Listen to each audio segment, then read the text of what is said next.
Hello students, चलिए शुरुआत करते हैं क्लासेस को। और आज की क्लास में हम बात करने जा रहे हैं मल्टीप्लिकेशन थ्योरम या कंपाउंड थ्योरम कहते हैं, है ना। इसे दोनों चीज कहते हैं, मल्टीप्लिकेशन थ्योरम ऑन प्रोबेबिलिटी या कंपाउंड थ्योरम ऑफ प्रोबेबिलिटी। ये कहता क्या है स्टूडेंट, एक्चुअली में जरा सीधा सीधा आपको समझाया जाए तो आपको एक एडिशन थ्योरम याद होगा जी। एडिशन थ्योरम क्या था? Probability of A union B बराबर था probability of A plus probability of B minus probability of A intersection B, यही ना था? ठीक। अच्छा, अब जब हम आगे बढ़ेंगे कि भाई मल्टीप्लिकेशन थ्योरम क्या कहता है, तो मल्टीप्लिकेशन थ्योरम कहता है probability of A intersection B जो होता है बराबर होता है probability of A into probability of B by A. लीजिए, अब ये आपको याद होगा लास्ट क्लासेस में इसी प्रोबेबिलिटी थ्योरी का जो सीरीज चल रहा है, इसी के लास्ट क्लासेस में मैंने आपको बताया था कंडीशनल प्रोबेबिलिटी का मतलब। ये कंडीशनल प्रोबेबिलिटी को बताता है। अब इसको जरा ध्यान से समझना, अगर नहीं देखा है आपने प्रीवियस क्लास तो भाई प्लीज आप पहले उसको देखिए, तब बहुत मजे से समझ पाएंगे, कुछ भी याद नहीं करना पड़ेगा। इसका मतलब क्या होता है बच्चों? इसका मतलब होता है, ये बता रहा है प्रोबेबिलिटी बी के प्रोबेबिलिटी को तो बता रहा है, लेकिन कब? जब इवेंट ए हो गया रहे। तो ये भाई देखिए मल्टीप्लिकेशन थ्योरम कहता है कि दो का इंटरसेक्शन का प्रोबेबिलिटी ऐसा होगा, या फिर ऐसा भी लिख सकते हैं इसको आप, probability of B into probability of A by B. लेकिन बोलेंगे सर ये कब लिखेंगे, ये कब लिखेंगे? तो भाई अगर यहाँ पे जो नीचे डिनोमिनेटर आ रहा है, अगर इसका probability P of A greater than 0 है तब ये लिखिए, अगर प्रोबेबिलिटी बी का प्रोबेबिलिटी ग्रेटर देन 0 है तो ये लिखिए। मान लीजिए दोनों का ग्रेटर देन 0 है तो अपने सुविधा अनुसार हम लिखेंगे, किसी को भी दोनों का आंसर सेम आता है। तो देखिए यही चीज समझाया गया यहाँ पे कि for two events A and B associated with a random experiment we have probability of A intersection B बराबर P of B into P of A by B. कब? जब P of B greater than 0। इसी को बहुत से books में आपको ऐसे ही मिलेगा और करके कि इसका मतलब है कि B is not equal to 5 हो। एक ही बात है, जब बी 5 के बराबर नहीं होगा तो ऑब्वियसली पी का प्रोबेबिलिटी 0 से बड़ा होगा। या फिर ऐसे है कि दोनों के इंटरसेक्शन में probability P of A into में पी ऑफ बी बाई ए। ध्यान दीजिए, जो बाहर में है वही नीचे है, यहाँ ए बाहर में तो ए नीचे है ऐसा, और जो बाहर में है जो नीचे है वही उसी का प्रोबेबिलिटी ग्रेटर देन 0 होना चाहिए। नीचे मतलब डिनोमिनेटर 0 नहीं होना चाहिए। तो ये चीज हो गया मल्टीप्लिकेशन थ्योरम। मल्टीप्लिकेशन थ्योरम मतलब इंटरसेक्शन का प्रोबेबिलिटी ऐसा होता है, सिंपल। अच्छा जी, यहाँ पे लेकिन एक चीज मेंशन करना कि ये बी बाई ए है क्या एक्चुअली में। बहुत से बच्चे शॉर्टकट मार देते हैं यहाँ पे, तो क्या ही है, 2 लाइन लिख देंगे हम लोग कि ये probability of A by B क्या बताता है? ये बताता है कि ए के होने का प्रोबेबिलिटी कब? जब बी अगर हो गया हो, बी हो गया हो तब। इसमें मतलब बी का होने का प्रोबेबिलिटी जब ए हो गया है। तो वही लिखा हुआ है कि where probability of A by B represents conditional probability of event A when the event B has already occurred. इसी तरीके से and P of B by A represent conditional probability of event B when the event A has already occurred. Simple है। अब ये proof में जब हम लोग बात करेंगे स्टूडेंट्स, आपको बहुत अच्छे से पता है। चलिए हम प्रूफ करते हैं कि let A and B be two events, कि ए और बी कोई दो इवेंट्स से हम मान के चलें और आगे बढ़े। Associated with a random experiment, और आगे बढ़ते हैं and S B the sample space, की एस कोई सैंपल स्पेस है। अब जरा देखिए, आपको बहुत अच्छा पता है अगर हम किसी इवेंट ए के प्रोबेबिलिटी की बात करते हैं तो क्या होता है? Number of element in A divided by number of element in S, यही ना होता है। अच्छा, अगर बी के प्रोबेबिलिटी की बात करें तो number of element in B divided by number of element in S, ये होता है। इंटरसेक्शन के प्रोबेबिलिटी की बात करते हैं तो क्या होता है? Number of element in intersection and divided by number of element in sample space. ध्यान दीजिएगा, सैंपल स्पेस, ठीक है ना। ऑब्वियस है, किसी का प्रोबेबिलिटी निकालते हैं तो उसके फेवर में कितना इवेंट है, मतलब उसमें कितना इवेंट है divided by number of element in sample space. अच्छा जी, अब आते हैं थोड़ा सा हम कंडीशनल प्रोबेबिलिटी के बारे में चर्चा करें। प्रीवियस के क्लासेस में हमने आपको समझाया था कंडीशनल प्रोबेबिलिटी के बारे में। इसका मतलब ए इंटरसेक्शन सॉरी अगर ए बाई बी के बारे में हम बात कर रहे थे स्टूडेंट प्रीवियस में, तो इसका मतलब क्या होता था जी? इसका मतलब होता था इस इवेंट के फेवर में, इस इवेंट के फेवर में कौन होता है तो वो एलिमेंट, इसका वैल्यू होता था, आपको याद होगा, number of element in A intersection B divided by number of element in B, यही ना होता था। तो अगर हम बात करें इस कंडीशनल इवेंट के बारे में बात करें तो यहाँ पे एक लाइन जरूर आपको लिखना होगा, इसे कंडीशनल इवेंट कहेंगे, इसे कंडीशनल प्रोबेबिलिटी कहेंगे, इसे कंडीशनल इवेंट कहेंगे। इसका मतलब क्या होता है भाई? इसका मतलब होता है कि ये इवेंट ए का बात हो रहा है, लेकिन कब? जब इवेंट बी हो गया है। और इसका वैल्यू क्या होता है? इसका वैल्यू बराबर होता है इसके। तो आपको पता है इस इवेंट के फेवर में कौन कौन सैंपल पॉइंट्स होते हैं? सैंपल पॉइंट मतलब सैंपल स्पेस के अंदर जो पॉइंट्स होते हैं सैंपल पॉइंट कहते हैं। तो इस इवेंट के फेवर में कौन कौन पॉइंट्स होगा, मतलब इस पूरे इवेंट के कंडीशनल इवेंट के फेवर में कौन कौन होगा? जो दोनों के इंटरसेक्शन में हो ना, तो दोनों के इंटरसेक्शन में वो इसमें फेवर में होता है। इंटरसेक्शन मतलब जो ए में है और as well as point sample point of B में भी जो है, जो दोनों में होता है। आपको याद हो प्रीवियस क्लास का एक एग्जांपल, अगर नहीं देखा आपने तो जरूर देखिए उस एग्जांपल को, तब ज्यादा बेहतर समझ पाएंगे। तो इसका फेवर में कौन कौन होता है? तो जो दोनों में हो।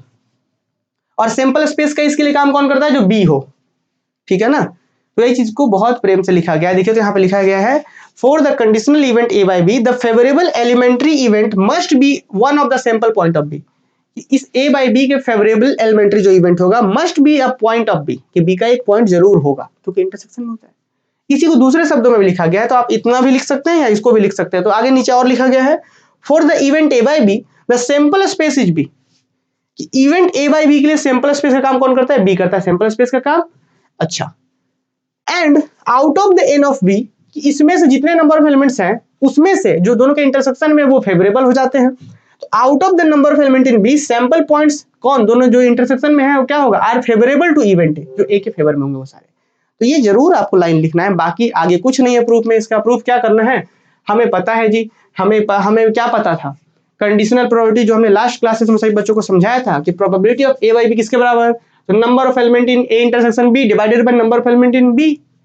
अब इस चीज को लिखने के लिए इतना लिखना जरूरी है, तो इसको आप स्किप नहीं कर देंगे। ये हो गया। अब चलिए इसको हम पकड़ के रखते हैं थोड़ी देर के लिए। अब आते हैं नीचे, आप याद कीजिए जी, अभी तुरंत हमने कहा कि प्रोबेबिलिटी किसी इंटरसेक्शन का प्रोबेबिलिटी किसके बराबर होता है, तो number of element in intersection divided by number of element in sample space. वही लेके चल रहे हैं कि एंड ये इंटरसेक्शन लेके चले कि probability of A intersection B बराबर होगा number of element in intersection divided by number of element S. अब क्या करते हैं बच्चों, हम करते हैं इसको एज इट इज यहाँ पे रहने दीजिए, इस नंबर ऑफ एलिमेंट को हम यहाँ पे लेके आते हैं नीचे, और यहाँ पे दोनों में नंबर ऑफ एलिमेंट बी ऊपर भी गुना करते हैं और इधर भी गुना कर देते हैं। तो बेनिफिट क्या होगा भाई, ये दोनों आपस में कैंसिल होकर के फिर से वापस बन जाएगा। पर इसको करने से बेनिफिट क्या हुआ, बेनिफिट इसको करने से क्या हुआ कि ये चीज बन गया क्या, number of element in A intersection B divided by number of element in B. याद कीजिए ये चीज बन गया P of A by B, P of A by B बन गया, और ये चीज number of element in B divided by number of element in S, P of B बन गया। तो पी ऑफ बी बन गया ये। तो फाइनली कह सकते हैं कि इंटरसेक्शन का प्रोबेबिलिटी ऐसा प्रूफ हो गया। तो यही ना है मल्टीप्लिकेशन थ्योरम, कि probability of A intersection B बराबर P of B into P of A by B, जहां पे बी का प्रोबेबिलिटी ग्रेटर देन 0 है। Similarly it can be so that A इधर तो P of B by A. So this is called multiplication theorem। अब कुछ note भी है कि मल्टीप्लिकेशन थ्योरम में क्या है इंपॉर्टेंट, यहाँ पे कुछ नोट क्या है कि if A and B are independent event, कि यदि ए और बी इंडिपेंडेंट इवेंट होता है तो बी के होने से और नहीं होने से कोई फर्क नहीं पड़ेगा। तो वही बोला गया कि if A and B are independent event then probability of A is not affected by occurrence और non occurrence of event B. मतलब कि ए, ये क्या बताता है जी, probability of A by B मतलब बी के होने के बाद ए का प्रोबेबिलिटी। तो जब इसके होने और नहीं होने से फर्क ही नहीं पड़ रहा है, एक्चुअली में ये जो भाई ये जो होता है वो एक्चुअली में है क्या, ए का प्रोबेबिलिटी है, ऊपर में ये है तो ए का प्रोबेबिलिटी है, बस बी हो गया रहेगा तब का। तो बी के होने और नहीं होने से कोई फर्क नहीं पड़ रहा है, इंडिपेंडेंट इवेंट है। तो this is equal to P of A, तो this is equal to P of A. तो फाइनली आपको याद कीजिए, थोड़ा सा एक और रिजल्ट करके प्रूफ किया गया इस चीज को। आपको एक बात याद होगा कि अनदर वे इसको कैसे प्रूफ करेंगे, वी नो, हम इंटरसेक्शन प्रॉपर्टी जानते हैं ऐसा होता है। आपको एक बात याद है, ए और बी अगर इंडिपेंडेंट इवेंट है तो इस इंडिपेंडेंट इवेंट है तो मल्टीप्लिकेशन लॉ याद कीजिए, अगर ये ए और बी इंडिपेंडेंट इवेंट है तो P of A into P of B लिख सकते हैं इसको, पी ऑफ बी कट गया तो पी ऑफ ए बराबर ही आ जाएगा प्रूफ। और भी बहुत सारी चीजें हैं। ये मल्टीप्लिकेशन थ्योरम जो होता है इन इवेंट्स के लिए भी होता है, जैसे 2 इवेंट है तो P of A B C है, 3 इवेंट है, 3 इवेंट का इंटरसेक्शन पे बात करना तो क्या होगा, probability of A into probability of B जब ए हो गया रहेगा, ध्यान से सुनिएगा, probability of A into probability of B जब ए हो गया है, फिर इनटू प्रोबेबिलिटी ऑफ सी जब ये दोनों हो गया, मतलब इंटरसेक्शन नीचे, तो probability of A into probability of B by A into probability of C by दोनों हो गया है। तब ये समझ में आया कैसे हुआ, ये ए का प्रोबेबिलिटी इनटू बी का प्रोबेबिलिटी जब पीछे वाला हो गया रहेगा, मतलब ये हो गया रहेगा, फिर सी इनटू सी का प्रोबेबिलिटी जब दोनों हो गया रहेगा। इसी तरीके से हम एन इवेंट्स के लिए कर सकते हैं। This is called multiplication theorem. और भी कुछ एग्जांपल्स करवाया गया है, इसको भी जरा चर्चा करते हैं हम लोग। ये क्या कहता है जी, देखिए यहाँ पे एक एग्जांपल्स है कि अ बैग कंटेनिंग 10 व्हाइट एंड, इस तरीके से कुछ है कि एक बैग जो है 10 व्हाइट और 15 ब्लैक बॉल कंटेन कर रहा है।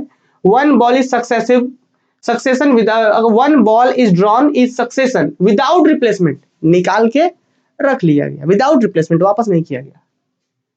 What is the probability that first ball is white and second is black. मतलब देखिएगा एक साथ 2 इवेंट के प्रोबेबिलिटी के बारे में पूछा गया, पहला बॉल व्हाइट भी हो जाए और दूसरा भी ब्लैक भी हो जाए, इसके बारे में। मतलब अगर ए को बोल दिया गया व्हाइट बॉल होने का प्रोबेबिलिटी, बी को बोला गया ब्लैक बॉल होने का प्रोबेबिलिटी, तो मुझे निकालना है प्रोबेबिलिटी ऑफ ए इंटरसेक्शन, क्योंकि मुझे दोनों इवेंट चाहिए कि पहले में व्हाइट भी चाहिए सेकंड में ब्लैक भी चाहिए। तो क्या होगा value, P of A into P of B by A, ठीक ना। तो पी ऑफ ए का वैल्यू क्या होगा जी, ए मतलब फर्स्ट में व्हाइट आने का प्रोबेबिलिटी टोटल कितना है 25, व्हाइट आने का प्रोबेबिलिटी कितना होगा तो 10/25, व्हाइट आने का प्रोबेबिलिटी 10/25 मतलब 2/5। अच्छा बी बाई ए मतलब जी, बी बाई ए मतलब शुरुआत में ए, देखिए बी बाई ए मतलब समझ रहे हैं बात कि ए हो गया है मतलब व्हाइट ए को निकल चुका है फर्स्ट ड्रॉ में, ए क्या था फर्स्ट ड्रॉ में व्हाइट निकलना, तो ए अगर निकल चुका है भाई तो टोटल 25 को बॉल था, ए को अगर व्हाइट निकल चुका है मतलब ए हो गया है तो कितना बचा होगा 24 बचा होगा, और 24 में भी व्हाइट निकला है एगो, 24 में भी एक व्हाइट निकला है तो कितना बचा होगा व्हाइट, 9 को व्हाइट बचा है 15 को है तो 24, नीचे टोटल तो 24 है और व्हाइट ब्लैक क्या हुआ 15 को ही है, तो 15/24 हो जाएगा इसका, क्योंकि बी प्रोबेबिलिटी बी का ब्लैक के होने का प्रोबेबिलिटी जब ए हो गया व्हाइट निकल गया है, एगो व्हाइट निकला है तो टोटल 24 हुआ है, एगो कम होके बट ब्लैक से कम हुआ नहीं है, तो फाइनली सॉल्व करें तो 1/4 आ जाएगा।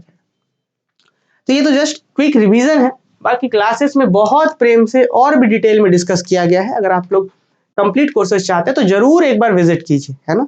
आपका जो प्रोबेबिलिटी थ्योरी का जो कंप्लीट कोर्सेज का जो तलाश है कि आप इस चैनल से उस चैनल देख रहे हैं वो खत्म होगा वहाँ पे, ठीक है। चलिए मिलते हैं हम अगले क्लासेस में, मल्टीप्लिकेशन थ्योरम हो गया, फिर बाकी हम लोग और भी आगे बात करेंगे बेस थ्योरम्स वगैरह के बारे में आने वाले क्लासेस में, ठीक है। चलिए।